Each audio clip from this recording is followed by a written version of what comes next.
So what is the new fad on intermittent fasting? You had every 2 hours early on, people used to eat, and then the Atkins diet, and you're the intermittent.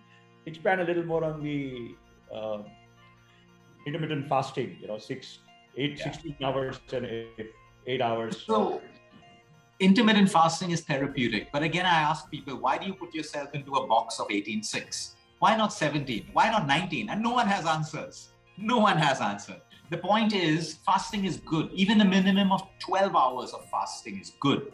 But it's when you do it and how you do it.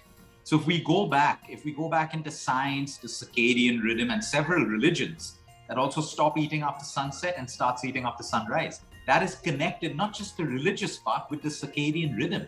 We all know our digestive systems start to slow down after sunset. We all know that pancreatic function also decreases after sunset. We all know that a diabetic patient who has a late night meal will reflect really, really poor blood sugar levels in the morning.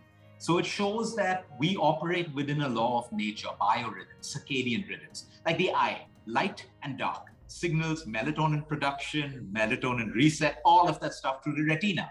So the beauty is intermittent fasting is such a sacred and therapeutic tool, but people have made it into a fad because only fads sell. Fads can get you more social media attention and all of that stuff.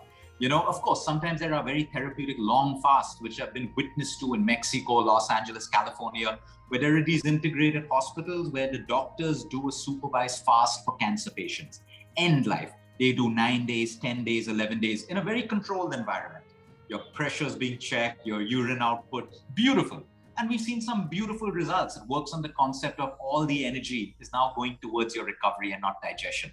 So, there are extreme fasts which have done the right way, brilliant.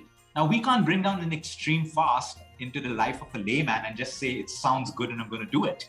If you need energy for thinking, your job, your day-to-day activities. So intermittent fasting could be a minimum gap of 12 hours to a maximum of what suits you. There's no magic in 16, there's no magic in 24.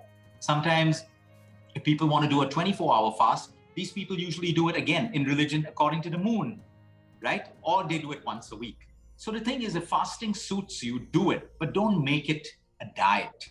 Don't make it a weight loss tool. You will lose fat if you do fasting the right way because it boosts your metabolism. And if you have a higher, stronger metabolism, of course, you will tend to lose more body fat. And the point is always do it the right way, so people do it. It's a competition. I did 18. Oh, someone tweets, I did 21. And I know if your body today required you to fast for 14 hours and you're physically hungry after 14, break it. Tomorrow, maybe 12. Like on certain days, I'm not hungry even after 18 hours. And then I reflect, what did I eat last night? And I found that my dinner was heavier. So my body's still sailing through on energy. So I think we need to listen to our body. Only your body can tell you how much you should fast and when to break it. Everything else is a fad. So we should make it as simple as that. And one of the things, I'm a Gujarati and we are not meat eaters, non-vegetarian. What happens is a lot of time these guys who go into fasting lose their own muscle and they become catabolic. They become animals. They start eating their own muscles. And which is where they lose more muscle weight than fat weight. This is something which they don't realize. Yes. And that's a very good point, because even if you're vegetarian, but you eat the right protein, you don't have to lose muscle mass. But most vegetarians don't even reach their daily requirement. And in a vegetarian diet, in a Jain vegetarian diet, you can easily reach your daily requirement of protein. Of course, if you're a vegetarian athlete or a bodybuilder, you're going to have to supplement. There's no doubt about that. You will not get it from food alone, especially if you're vegetarian. But most vegetarians, that's a brilliant point you brought up, doctor, because a lot of them come saying, Luke, I'm losing weight, but they're actually looking more, haggard and tired and weaker. So the point is fat loss, never muscle loss. Gotcha. And for that, you got to fast accordingly. So a lot of people say that if you're trying to build muscle, your fasting period can be lesser, 12 hours. Why 18 hours? And again, it's bio-individual. I know people who do a 16-8 and build muscle, but they have a lot of protein in the building phase. So it's very important that you eat well in the phase when you're not fasting. In that 8-hour window, 10-hour window, 12-hour window, you got to get all of your macros. If you're deficient in that, then your body's actually going to start breaking down muscle. Luke, with respect to the 12-hour fasting, which you mentioned, or 14, or whichever they go, is the overnight fasting a part of that? Would that be, a lot of people say that 7 o'clock meal and then in the morning, 8 o'clock have breakfast. Would that be there, or you're waking 12 hours? What would No, you that is, the most powerful fast is sunset to sunrise.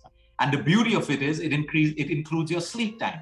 So it makes it so much more easier, That's right. you know, so much more easier. And when you do that sunset to sunrise, which is really not impossible. In fact, I arrange my patients around that. So between 6 and 7, which is my dinner time, I don't have patients. And I see a couple of patients after my dinner time. So everything's possible on most days. Some days we'll miss it and the dinner will be late. We should also be okay with that. The body will handle it. It's not like we should get stressed about all of that stuff. But a sunset to a sunrise fast, you know, we did this globally. People reported so many fascinating things, doctor.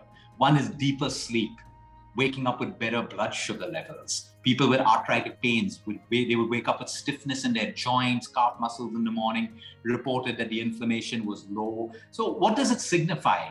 While you're sleeping, the body is doing its magic of growth, repair, cell rejuvenation. It's not focused on digestion of food, which uses almost 75 to 80% of the body's total energy, right? You're waking up feeling lighter, less hungry because your acids are settled down.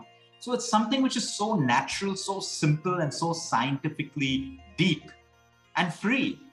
You don't have to push yourself through, you know, the day and you're struggling with work and you're hungry and you're battling your cravings. It's not necessary. Brilliant. That's a very important, because there is always this fight amongst people that it's waking 12 hours. What you said is so beautiful, simple. The last meal at 6:37, and you get up in the morning, 7 o'clock or whatever that you have your breakfast after that. And if you're not hungry when you wake up, extend the fast. There are mornings I wake up, I'm not hungry till about 10 or 12.